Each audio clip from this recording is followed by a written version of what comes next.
Hello, everyone. Welcome to our 8th virtual community session. Thank you for joining us today. My name is Amy Totten, and I'm a member of the communications team for KMK. If you've seen our past sessions, you know that we are doing these virtually because of COVID.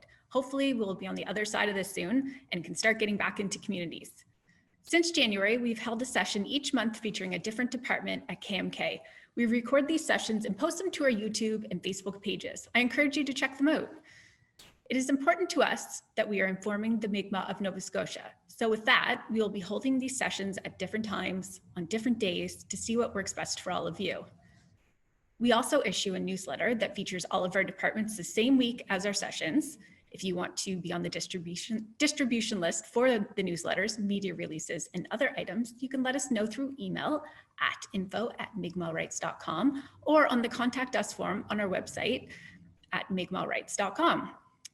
This month, we will focus on an overview of our lands department from Craig Hodder. Craig is our lands officer, and we are so proud to have him as part of our team. At the end of Craig's presentation, I will take questions from the audience through the chat feature. So with that, I'm going to turn things over to you, Craig. Thank you, Amy. That was great. I am going to start sharing.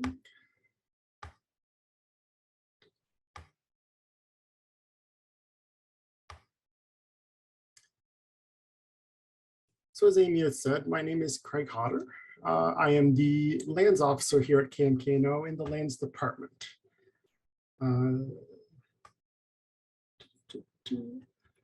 So I've been doing GIS work and lands related issues for the last 17 years. So it's been nice to join the KMKNO team to help with the Mi'kmaq Nation with the lands issues.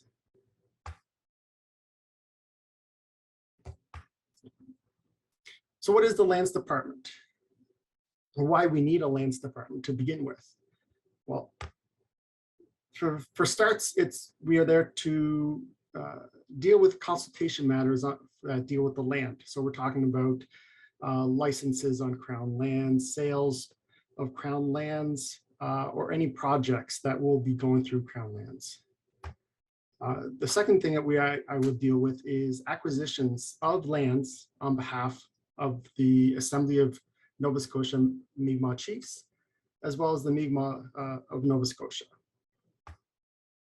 And finally, I'm here to bring technical support to the Assembly and KMKNO on things like briefings on lands issues, maps, property information, and any traditional use information I can provide. So we did go through consultations before. We had a nice presentation before, but it doesn't hurt to touch up on this. So, and the Supreme Court had ruled that governments have a duty to consult with the Indigenous peoples when it comes to issues or activities that could adversely impact their rights and title to the land. The Mi'kmaq federal government and the provincial government entered into what is known as the Made in Nova Scotia process, which would set when consultation should happen and how to proceed with consultation. And when possible, the Crown has to accommodate our interests or our concerns where appropriate. So this is how the consultations kind of look like on my end. So generally we get consultations are initiated usually through letters. From there, we'll take that information and we will review it, just a quick review, and if necessary, request any additional information. A research is started. I'm usually looking at aerial photos, property cut sheets, government reports, things like that to kind of get an idea of what is going on, one, with the project, and two, with the land. The next thing I'm doing is I am analyzing each consultation to look at what kind of project is it. So each project is different and requires different approaches. I am considering archaeology. I am considering any traditional use activities in the area. I'm looking at if the area is culturally significant to the Mi'kmaq, and I'm also looking into if there's any other impacts to rights. And from there, should I require the expertise outside my specialty, I have a very knowledgeable team I know I can request feedback or just bounce ideas off of. And in some cases, some final thoughts or decisions from the assembly. So nearing the end of this process, we have meetings, come to some agreement on accommodations or resolutions. So that was a brief rundown of just the consultation process in lands. But now the bulk of what most of you are here to see is land acquisitions. So there are many tools that we have available when it comes to land acquisitions. So we have private sales, and as it sounds exactly the way it is basically private lands are offered to sale directly to KMKNO, and this is highly dependent on funding. We have surplus properties, and these are properties that have been deemed by the respective departments as surplus. So they're no longer needed by that department. So examples of these properties that can come through KMKNO's doors are housing units, so former housing units, wharves, lighthouses, former industrial lands, and such. And these generally come through consultation. Next is accommodation negotiation lands. And these are usually when there's a benefit agreements that come with lands as part or whole of the accommodation agreement. And one other is future land negotiations. Future negotiation lands, sorry. So these lands are lands that are acquired by the province and held by the province. And the main purpose of these is anticipations of land claims or future negotiated agreements. This process adds to the inventory of provincial crown lands and is an ongoing exercise with the Department of Lands and Forestry. But for today, I'm just going to be focusing on these two: surplus properties and future negotiation land acquisitions. So what are surplus lands? So here's the process. So yes, so each notification of surplus land when it comes in is considered on a case-by-case basis. So first thing I look into is, does this fit the land strategy?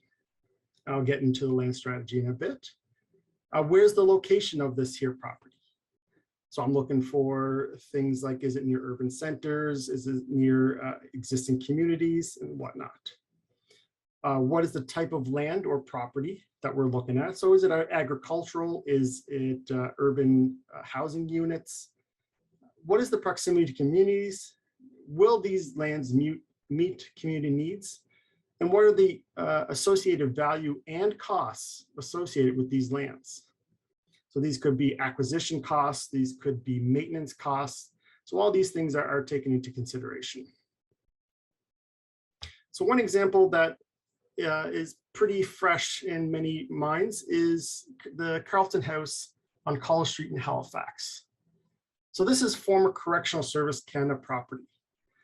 In 2017, consultation was initiated, and it was deemed that the Mi'kmaq Native Friendship Center should be involved with this, as it could address some urban housing issues they would like to see fixed. So in 2019, after many consultations, the Assembly approved a transfer agreement to the Friendship Center. Unfortunately, there was some structural damage to the building, and I believe the plans are now to demolish and build a new proposed building, the Diamond Bailey House. One other example of surplus lands that are now in inventory of the Assembly is the Kanso Tickle. This is a wharf in Guysborough County, just west of Kanso Town. It was deemed surplus in 2018. It berths 4 to 5 vessels, and it has a depth of between 10 to 12 feet. So where did all these lands go? These lands go into the land holding company that the Assembly controls. Shareholders for this company are the communities represented by the Assembly. So currently there are 6 properties in our inventory, and these are mostly former DevCo lands in Cape Breton. They also include surplus lands, and at the beginning of next month, there should be one additional property being added to it. So ideally, lands would be transferred to the appropriate Mi'kmaq organization. So we are not in the business of acquiring and holding land. However, at the end of the day, what we would like to see happening is organizations picking up these here lands to suit their needs.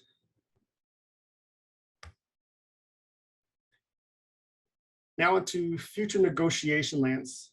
Before I can go into this here statement, I feel should be read out loud. Is the Mi'kmaq of Nova Scotia assert Aboriginal title to all Nova Scotia lands and waters. So our title claim is complicated and will take time to reconcile. In the meantime, the negotiation land process is an interim solution to ensure there is an inventory of lands available should there be a time where land claims are resolved. So what are our future negotiation land? So this is an annual exercise with the Nova Scotia Department of Lands and Forestry and through the Office of New Affairs. And the purpose of this is to support future negotiations so that lands that do form any part of any final negotiated settlements or agreements, that we do have an inventory of lands to pick from. And the best thing about this process is that it is led by the Mi'kmaq and KMKNO, so we can pick and choose the lands that will suit us the best. So these lands are held by the Nova Scotia Department of Lands and Forestry and are classified as C4 or restricted use. So that means that the type of land uses that can be land use activities that can be done on these lands is fairly restricted. However, there is room for collaboration, so management of the lands, or if there's any interim use opportunities. That is something that is also reviewed on a case-by-case basis. So these lands that are held by the Nova Scotia Department of Lands and Forestry, they must be consistent with their mandate to hold land. And that means things like it has to be liability-free, no structures, contaminant-free. Basically, we are restricted to just natural resource lands when it comes to future negotiation lands. So this process started in 2009, and currently there are approximately 40 properties that we have acquired, totaling over 30,000 acres. And I am currently in the process of adding to that for this fiscal year. And in the map, I'm not sure how well you can see, but the stars represent where each of these negotiated lands are located. And the goal is to have a good distribution across the province. But at the same time, we do have a document that kind of outlines what lands should be looked at and how and what criteria we will follow. And that's our land strategy. So this is a document that was approved by the Assembly, and it provides a framework in which we look for lands. So the criteria that I've been applying, that I'm interpreting from this strategy is, number one, what lands are adjacent to Mi'kmaq communities? Are there any existing archaeological sites nearby? Is it lake or coastal frontage? Are there any future potential wharf prospects for this here property? Is this a candidate for Indigenous protected and conserved areas, or IPCAs? Is this area a culturally significant area? And I'm thinking areas like Debert or the Mersey or Margaree or the Highlands. And then, are there any land use activity opportunities? So is this a cultural area or a ecotourism area that could be taken advantage of? Is this an area where we could facilitate economic development? And is it near urban centers?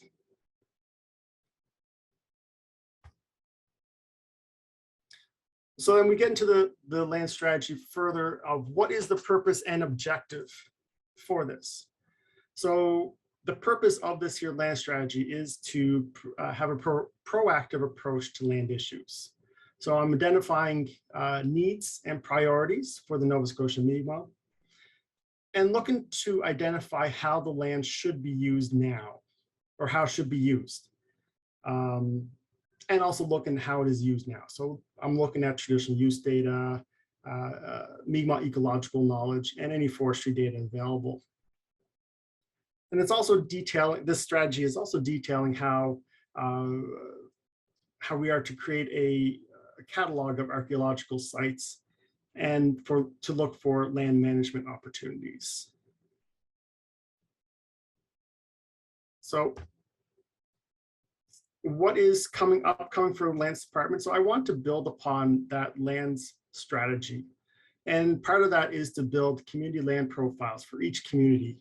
And this is where I would assess their land base, if there's any land requirements or any goals that the communities would like. So are they looking to increase their land base for housing? Are they looking for economic development? Are they looking for an additional reserve closer to urban centers? So the end goal would be an updated land strategy. And I guess that in turn is what the lands department is all about. So if there are any questions, or either now or later, you can contact me. And probably the best way is through our info@mi'kmaqrights.com.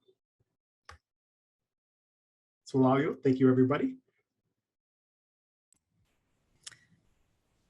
Thank you, Craig, for that really great presentation. So now we're going to open the floor to questions from our viewers. If you're watching and have a question, please send us a message in the chat window, and you'll either find that on the top of your screen or the bottom of your screen, depending on the device you are using. Okay. So I see our first question has popped up now. So Craig, is there any way for the Mi'kmaq people to make suggestions for how the land could be used? That's a good one. So there are definitely different ways. So obviously the first avenue I would go through is through the chiefs. So whether your chief or the closest chief, since obviously KMK does take direction from the assembly.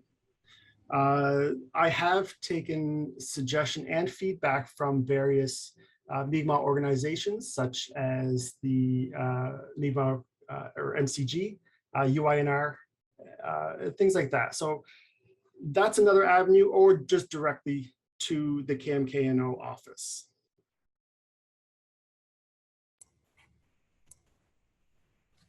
Okay, so we have another question for you. Can community members get a copy of the lands strategy? I am actually not sure of that one. I will have to see if this is for the assembly eyes only or not. Okay. So we have another question for you, Craig. And this is a three-part question. When the assembly acquires land, how does taxation work? Is it automatically put through the additions to reserve policy, or does the assembly have to pay property tax?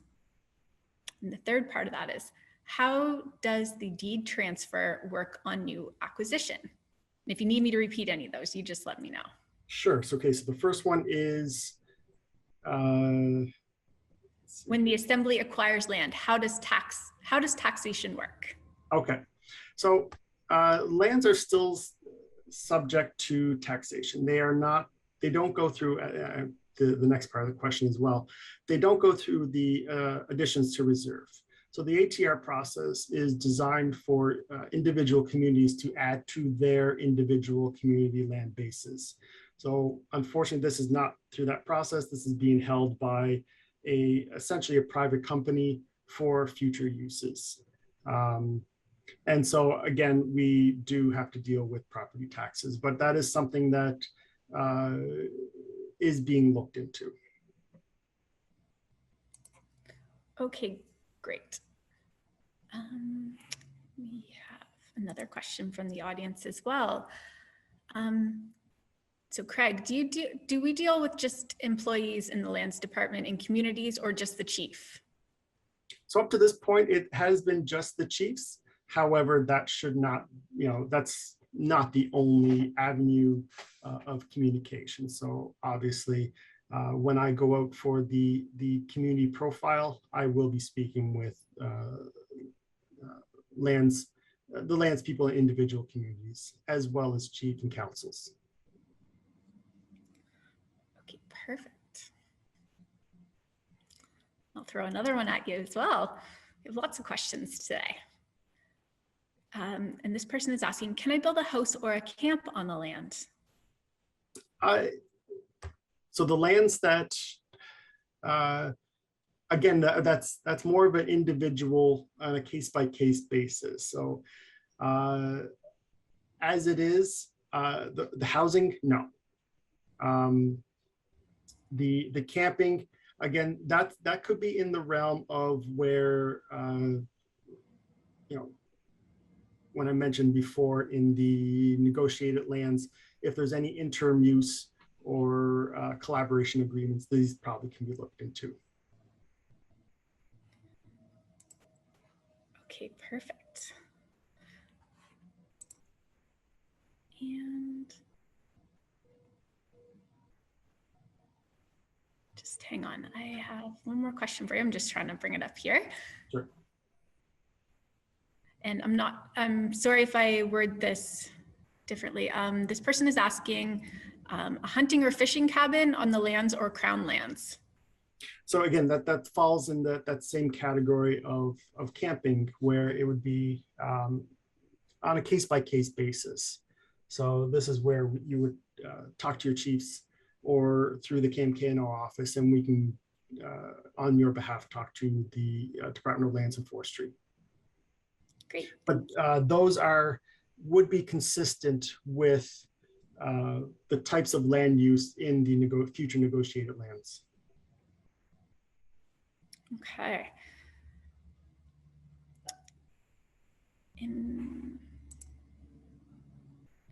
So another part of that, if these are individual rights, why do we have to go through KMK? I guess at the end of the day, you don't. These are Mi'kmaq rights and title to the land. This is more or less to just to make sure that there's permission, and not so much permission, but knowledge that there are people on the land doing a particular activity. Okay. So I'm going to bring up another question.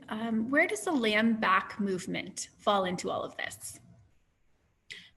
So the land back movement is a movement where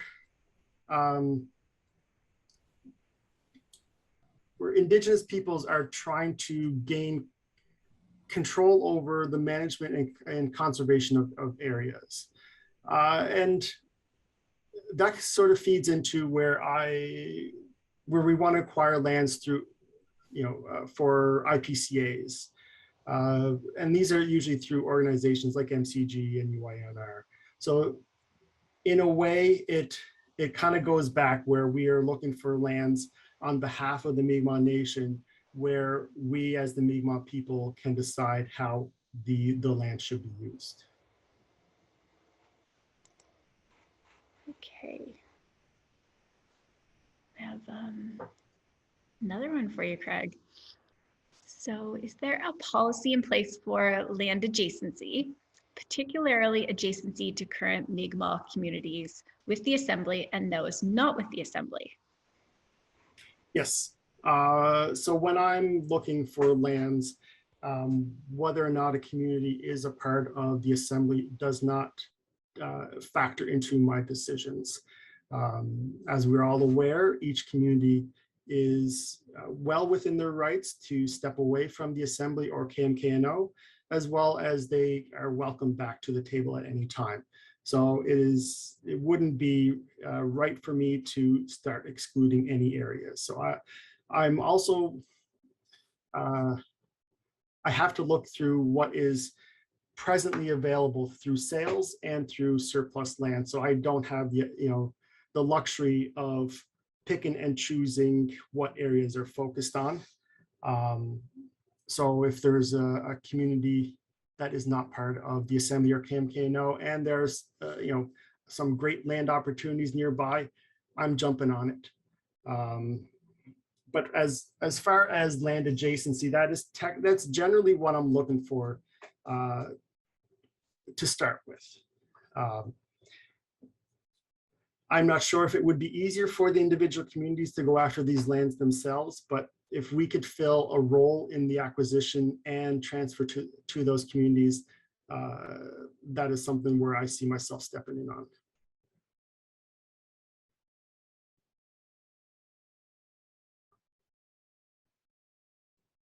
Oh, I think you muted there. Sorry, I was muted there. Oh, I actually do have another question. I was going to say, I thought I was almost done there for you. So if you give lands to a community, what happens when the government comes to put in something like a highway? So that would be, so if it's Crown lands, so whether it is acquired through, so if there's either lands acquired by the assembly or if it's Crown lands, that would be a consultation issue. And once it goes through consultation, we are looking to generally work with the individual communities that is nearby. If they are not part of KMKNO or the assembly, we are notified as well as the individual communities that are not a part of KMKNO or the assembly. So that is an entirely different process, and that usually goes through the consultation process. Okay. Wonderful. So I just wanted to throw out there for the person who was asking about the land strategy, if they want to contact our office, we will find out an answer for you. I don't think a name showed up, so, and I don't see any other questions for you, Craig, so maybe we'll be able to wrap up. I just want to thank everyone for joining us today. And thank you to Craig for your time this morning and for your great presentation. And as I said before, if you have questions and you're watching this recording later, feel free to email them into us and we'd be happy to answer them. So we look forward to seeing you all at our next session in October. Thank you. Thanks, Amy. Thank you, everybody.